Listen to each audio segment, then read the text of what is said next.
Hi everyone, thanks very much for coming to Art Atrium today. We have this exhibition by Feng Dong Wang. It is the second exhibition that he's having at Art Atrium. But first of all, I'd like to acknowledge the traditional owners of the land and pay respect to the elders, past, present, and emerging. Dong Wang has been with us for a few years now as an artist, and he's got a very impressive CD, as you can see on his on the catalog. And but this new series of work, which we have Rhonda is going to talk about it, but Dong Wang has decided to create a new series of work. I mean, you're all very familiar with his dragon, with his gum trees and so on. And Dong Wang basically started off as a carver. So when he does painting, you can see the quality of the three-dimensional form that he projects onto his paintings. But he did this new body of work, which is Chinese landscape. And it's quite interesting the way he does his new series of work. So to open the exhibition, we have Rhonda Davis. She manages and basically runs the art gallery at Macquarie University Art Gallery. She's written a fantastic introduction to the catalog for this exhibition. And currently, she's got a really beautiful exhibition called Spirit of Place at Macquarie University Art Gallery. Feng Dong Wang is part of that. She's got quite a few other artists from the collection as well, including various indigenous artists. And then two of our other artists, Kay Mahoney and Tina McCarthy, are also part of the exhibition. So I encourage you to go and have a look at that exhibition as well. But in the meantime, I'd like you all to welcome Rhonda Davis. Oh. Thank you, Simon. It's very kind words. And I always feel honoured to open a show for Don. He's one of amazing artists, and we love working with you, Don. But I'm going to start with poetry today. A lot of these new works, it's a new direction, has actually been inspired by the realist poet of the Tang dynasty. Hope I'm getting the pronunciation right. It's Du Fu, who lived between 712 and 770 AD. It's called Full Moon. Above the tower, a lone, twice-sized moon. On the cold river, passing night-filled homes. It scatters restless gold across the waves on mats. It shines richer than silken gauze. Empty peaks, silence among sparse stars. Not yet flawed, it drifts. Pine and cinnamon spreading in my old garden. All light, all 10,000 miles at once in its light. I've actually written a poem. I did it last night over a glass of wine. So this is a dedication of words for Don. Okay. After decades of rising up and down the highest mountains, I reached the scholar's hut. Besieged by words wrapped in the warmth of tomorrow, I recognised home. The dream echoes drift and waft across the psychedelic mountains beyond. Leave it all behind until another day of dappled light that wakes us to the dawn. Calligraphy, the scholar exclaimed, is the home of the Oracle of Bones. The oracle tells me the wind is coming soon. Depart, dear scholar. We will meet in the next dimension. The next matrix of the colours I gladly make for you that make up this universe. And each step I take within this vastness of your landscape, I can still hear you, scholar. Yeah, that's my fantastic. So we've been working with Don on exhibition projects that actually stretch back about 2 decades now. Incredible how that time passes.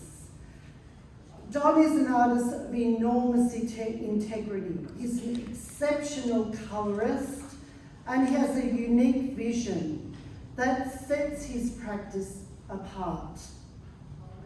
He largely works in narrative, blending the historical past with the present, a dynamic collision of 2 separate but related worlds. So today, all of us here, we are really privileged to witness firsthand a milestone in Don's practice. I sense this new body of work channels new ideas, new beginnings, and new fortunes that nourish the soul more than the purse. That doesn't mean you shouldn't reach into your own purses today and snuggle up these extraordinary and beautiful paintings while they still are affordable. So I'm going to now read direct from the essay I've written, so you can read that tonight over a glass of wine. But it's always different when I think the author reads their work. Can you just, it's hard without a lectern. You must invest in a lectern one day. Well, maybe we can lend you one. Oh, okay, right, yeah. Okay, so Don Wang's hybridization of traditional Chinese practices with Western art orthodoxies has generated new ways of understanding transnational cultural affiliations and identities that have been embedded in local, national, and global histories over millennia. Thank you. Okay, his artistic practices have always been steeped within Chinese traditional techniques of carving, in producing his well-known sculptural paintings that translate a 3-dimensional outlook, as we can see behind us here. Don Wang makes oblique references to minimalist and pop techniques and strategies to create a synthesis of Eastern and Western knowledge-based systems. The stylistic overlaps with David Hockney's use of colour and naturalism are evident in Don's recent paintings, so we're looking that way. Yet his paintings are quite distinctive. They've got a mixture of beliefs, forces and values that give them a Chinese contemporaneity. Okay, Don's new production, the Chinese landscape Yellow Crane Tau paintings, again these smaller ones beyond. You might explain where you got that title from Don in a little while. For me, they create this sort of living system of cultural blends, mythologies, overlaps. There's visual puns, scenarios, and poetic renderings that I feel actually eclipse his borrowings and influences in creating a unique expression. This series marks a significant turning point in Don's oeuvre. He has reached a milestone, changing his own rules of expression and production. He dares to explore the indices that mark out territories of contestation, familiarity, and the strange world of dreamscapes that link with our waking world. Each painting is geometrically composed using a high-pitched pop colour palette. But all these landscapes are conjured by his imagination or memories back home to your homelands in China. architecturally defined landscapes of Chinese origin illustrate the geopolitical and cultural forces that have bound your practice. And of course he knows how to break the rules, but he stays also within the boundaries of tradition, governed by what you say is a special set of rules and conventions. Don is self-sufficient in striking a clear balance between the nexus of traditional and contemporary art practices. Also influenced by Daoism and its connective powers that promise, where did I get that from? Is that a new word? Okay, yeah. I'll see it. So this is a quote, gazing at the vast landscape and distinct horizon will connect one to the universe. Well, let's hope. Such connections are evocatively portrayed in this exhibition of Don's paintings here today. And I feel there is a really deep message when we look into these paintings about the ethos of nature itself. It is all sustaining. That will, despite our death, all of us here will be dead by within the next 100 years at least.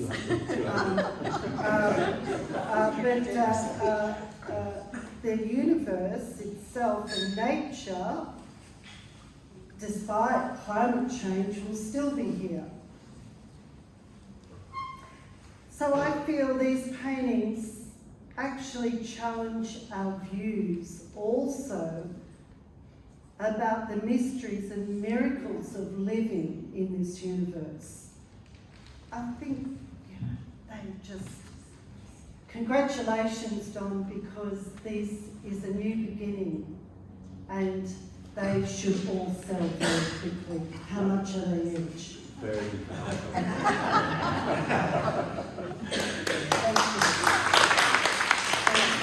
Thanks, Rania. And it's fantastic. We actually wrote a poem specifically for this exhibition. Yeah. I think it's really good. Did you like that poem? How did you liked it?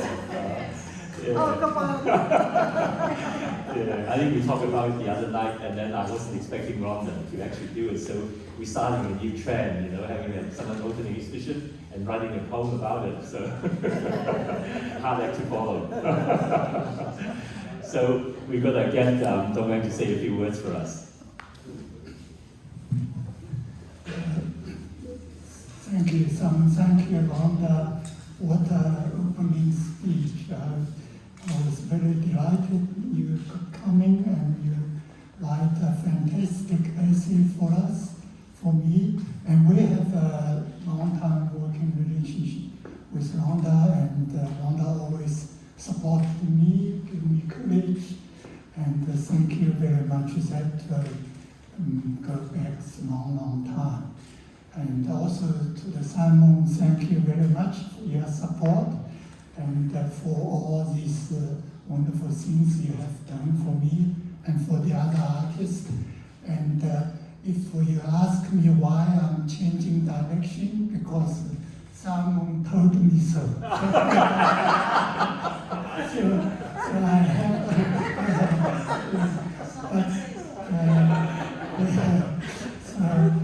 when I did that, and when I showed the photograph to Rhonda, and she said she loves it, so I said, oh, yeah, so thank you very much, and thank you all the friends, people I know for a long time coming today.